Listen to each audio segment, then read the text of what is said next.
Manchester সিটির বিপক্ষে গোলশূন্য draw করে প্রিমিয়ার লিগে ঘরের মাঠে টানা ১০ ম্যাচ অপরাজিত রইল সান্ডারল্যান্ড। স্টেডিয়াম অফ লাইটে অনুষ্ঠিত ম্যাচটিতে দুদলই একাধিক সুযোগ তৈরি করলেও দৃঢ় রক্ষণ, গোলরক্ষকদের নৈপুণ্য এবং সমানতালে লড়াইয়ে কোনো দলই গোলের দেখা পায়নি।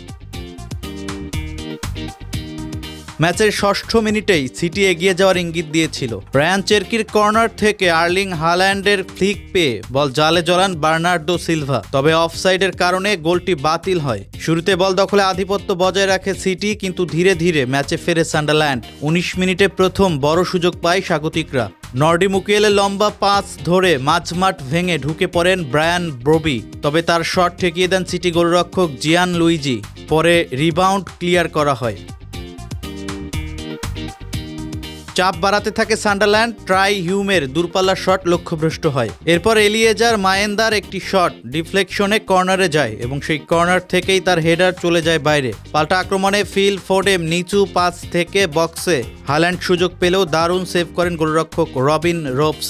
বিরতির ঠিক আগে গ্রানিট জাকার ক্রস থেকে হিউমের হেড অল্পের জন্য ক্রসবারের উপর দিয়ে যায়। দ্বিতীয়ার্ধে নিকো গঞ্জালেসের বদলে রদ্রিকে নামান পেপ গার্দিওলা। এরপর আক্রমণের গতি বাড়ায় সিটি। ডান দিক দিয়ে চেরকির দৌড় থেকে সাভিনিও সুযোগ পেলেও শট উড়িয়ে মারেন। পরে রোবস তাকে আবারও আটকে দেন কাছাকাছি কোণ থেকে। অনুপ্রান্তে সাইমন অ্যাডিংরার শট ঠেকান দেনারুম্মা।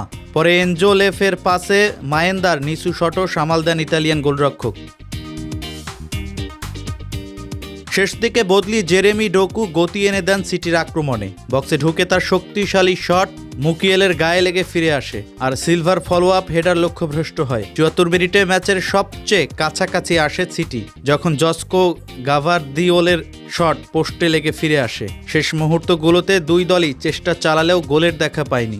এই ড্রয়ে লিগ টেবিলের শীর্ষে থাকা আর্সেনালের চেয়ে ৪ পয়েন্ট পিছিয়ে রইল ম্যানচেস্টার সিটি, আর সান্ডারল্যান্ড অবস্থান করছে টেবিলের ৭ম স্থানে।